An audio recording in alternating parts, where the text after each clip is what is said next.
Good evening and welcome back to Barchester. I hope you've had a good weekend and you have recovered from Mr. Slope's sermon. Perhaps you even heard a sermon this morning that was better or worse than Mr. Slope's. Chapter 7. The Dean and Chapter take counsel. All Barchester was in a tumult. Dr. Grantley could hardly get himself out of the cathedral porch before he exploded in his wrath. The old dean betook himself silently to his deanery, afraid to speak, and there sat half stupefied, pondering many things in vain. Mr. Harding crept forth solitary and unhappy, and slowly passing beneath the elms of the close, could scarcely bring himself to believe that the words which he had heard had proceeded from the pulpit of Barchester Cathedral. Was he again to be disturbed? Was his whole life to be shown up as a useless sham a second time? Would he have to abdicate his precentorship as he had his wardenship, and give up chanting as he had given up his 12 old beadsmen? And what if he did? Some other Jupiter, some other Mr. Slope, would come and turn him out of St. Cuthbert's. Surely he could not have been wrong all his life in chanting the litany as he had done. He began, however, to have his doubts. Doubting himself was Mr. Harding's weakness. It is not, however, the usual fault of his order. Yes, all Barchester was in tumult. It was not only the clergy who were affected. The laity also had listened to Mr. Slope's new doctrine, all with surprise, some with indignation, and some with a mixed feeling in which dislike of the preacher was not so strongly blended. The old bishop and his chaplains, the dean and his canons and minor canons, the old choir, and especially Mr. Harding, who was at the head of it, had all been popular in Barchester. They had spent their money and done good. The poor had not been ground down. The clergy and society had neither been overbearing nor austere, and the whole repute of the city was due to its ecclesiastical importance. Yet there were those who had heard Mr. Slope with satisfaction. It is so pleasant to receive a fillip of excitement when suffering from the dull routine of everyday life. The anthems and Te Deums were in themselves delightful, but they had been heard so often. Mr. Slope was certainly not delightful, but he was new and, moreover, clever.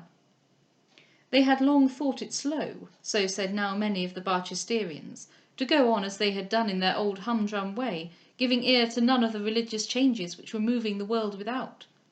People in advance of the age now had new ideas, and it was quite time that Barchester should go in advance. Mr. Slope might be right. Sunday certainly had not been strictly kept in Barchester, except as regarded the cathedral services. Indeed, the 2 hours between services had long been appropriated to morning calls and hot luncheons. Then Sunday schools. Really, more ought to have been done as to Sunday schools. Sabbath day schools, as Mr. Slope had called them. The late bishop had really not thought of Sunday schools as he should have done. These people probably did not reflect that catechisms and collects are quite as hard work to the young mind as bookkeeping is to the elderly, and that quite as little feeling of worship enters into the one task as the other. And then, as regarded that great question of musical services, there might be much to be said on Mr. Slope's side of the question. It certainly was the fact that people went to the cathedral to hear the music, etc., etc. And so a party absolutely formed itself in Barchester on Mr. Slope's side of the question. This consisted among the upper classes, chiefly of ladies. No man, that is, no gentleman, could possibly be attracted by Mr. Slope, or consent to sit at the feet of so abhorrent a Gamaliel. Ladies are sometimes less nice in their appreciation of physical disqualification, and provided that a man speak to them well, they will listen, though he speak from a mouth never so deformed and hideous. Wilkes was most fortunate as a lover, and the damp, sandy-haired, saucer-eyed, red-fisted Mr. Slope was powerful only over the female breast. There were, however, one or two of the neighbouring clergy who thought it was not quite safe to neglect the baskets in which for the nonce were stored the loaves and fishes of the diocese of Barchester. They, and only they, came to call on Mr. Slope after his performance in the cathedral pulpit. Among these Mr. Quiverful, the rector of Puddingdale, whose wife still continued to present him from year to year with fresh pledges of her love, and so to increase his cares, and it is to be hoped his happiness equally. Who can wonder that a gentleman with 14 living children and a bare income of 400 a year should look after the loaves and fishes, even when they are under the thumb of a Mr. Slope? Very soon after the Sunday on which the sermon was preached, the leading clergy of the neighbourhood held high debate together as to how Mr. Slope should be put down. In the first place, he should never again preach from the pulpit of Barchester Cathedral. This was Dr. Grantley's earliest dictum, and they all agreed, providing only that they had the power to exclude him. Dr. Grantley declared that the power rested with the dean and chapter, observing that no clergyman out of the chapter had a claim to preach there, saving only the bishop himself. To this the dean assented, but alleged that contests on such a subject would be unseemly, to which rejoined a meagre little doctor, one of the cathedral prebendaries, that the contest must be all on the side of Mr. Slope if every prebendary were always there ready to take his own place in the pulpit. Cunning little meagre doctor, whom it suits well to live in his own cosy house within Barchester Close, and who is well content to have his little fling at Dr. Vesey Stanhope and other absentees, whose Italian villas or enticing London homes are more tempting than cathedral stalls and residences. To this answered the burly Chancellor, a man rather silent indeed, but very sensible, that absent prebendaries had their vicars, and that in such case the vicar's right to the pulpit was the same as that of the higher order. To which the dean assented, groaning deeply at these truths. Thereupon, however, the meagre doctor remarked that they would be in the hands of their minor canons, one of whom might at any hour betray his trust. Whereupon was heard from the burly Chancellor an ejaculation sounding somewhat like "Pooh, pooh, pooh!" But it might be that that worthy man was but blowing out the heavy breath from his windpipe. "Why silence him at all?" suggested Mr. Harding.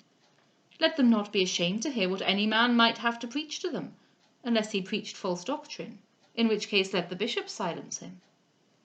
So spoke our friend, vainly, for human ends must be attained by human means.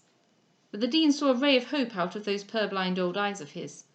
Yes, let them tell the bishop how distasteful to them was this Mr. Slope. A new bishop just come to his seat could not wish to insult his clergy while the gloss was yet fresh upon his first apron.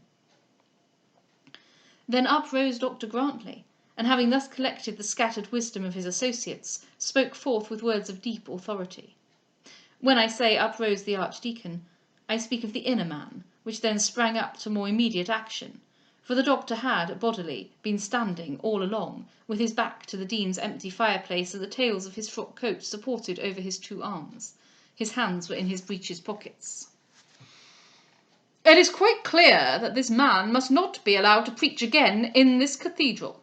We all see that, except our dear friend here, the milk of whose nature runs so softly, that he would not have the heart to refuse the Pope the loan of his pulpit if the Pope should come and ask it. We must not, however, allow the man to preach here again. It is not because his opinion on church matters may be different from ours. With that one would not quarrel. It is because he has purposefully insulted us. When he went up to the pulpit last Sunday, his studied object was to give offence to men who had grown old in reverence of those things of which he dared to speak so slightingly. What? To come here, a stranger, a young, unknown, and unfriended stranger, and tell us, in the name of the bishop, his master, that we are ignorant of our duties, old-fashioned, and useless. I don't know whether most to admire his courage or his impudence. And one thing I will tell you, that sermon originated solely with the man himself. The bishop was no more party to it than the dean was here. You all know how grieved I am to see a bishop in this diocese holding the latitudinarian ideas by which Dr. Proudie has made himself conspicuous. You all know how greatly I should distrust the opinion of such a man. But in this matter I hold him to be blameless. I believe Dr. Proudie has lived too long among gentlemen to be guilty, or to instigate another to be guilty of so gross an outrage. No, that man uttered what was untrue when he hinted that he was speaking as the mouthpiece of the bishop.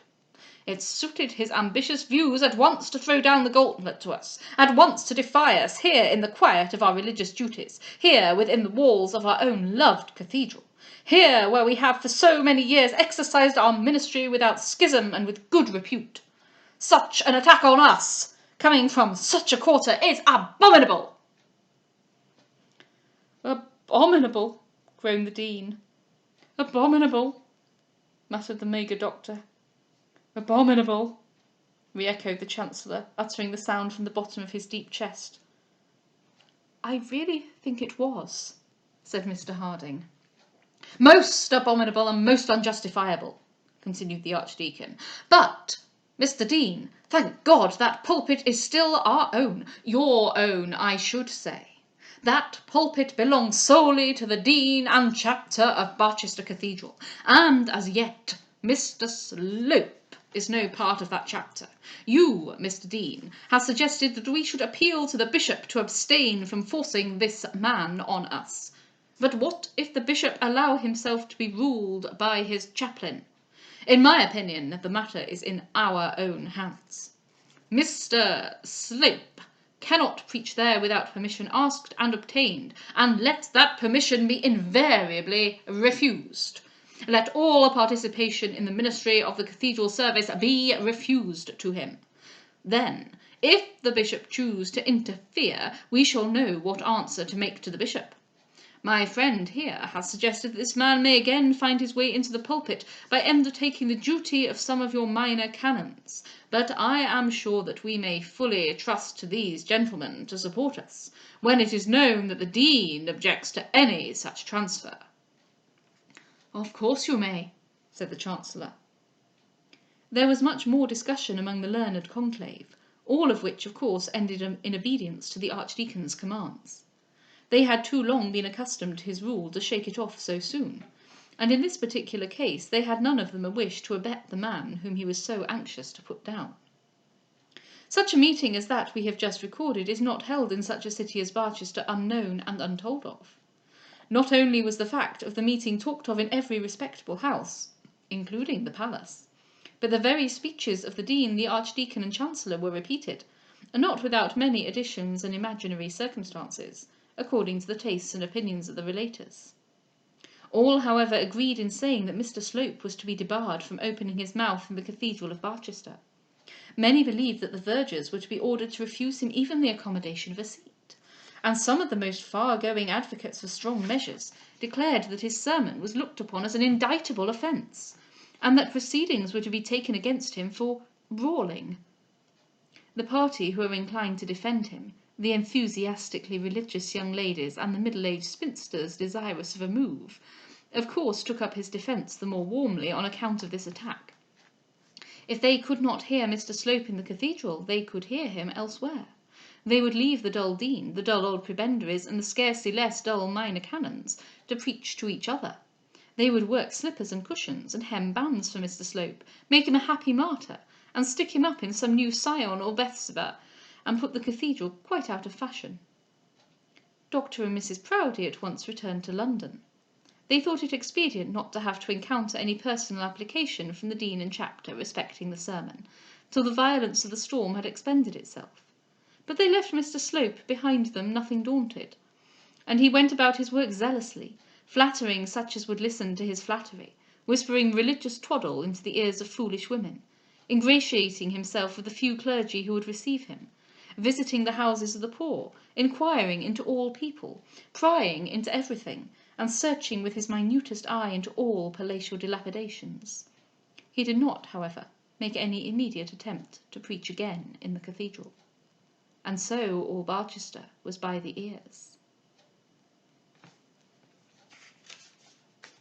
Well, Trollope has quite clearly read his Cicero. I think that is rather evident. And I suspect he's read his Tacitus as well, in the nature of his narration. So that is very interesting to me. One thing, it turns out that at least not here, but there's a line in the TV adaptation after Slope's sermon that has really meant a lot to me over the years, and apparently it seems it's not from the book. Mr. Harding says questioningly, let me make sure I get it right. Without the music, there is no mystery. Without the mystery, there is no faith. Or have I been living all my life upon a lie? And I think about that a lot, and it means something to me. And I wonder whether maybe he will say it later on. But if he doesn't, then good on the scriptwriter for the TV adaptation. That's all I can say to that. Have a lovely evening.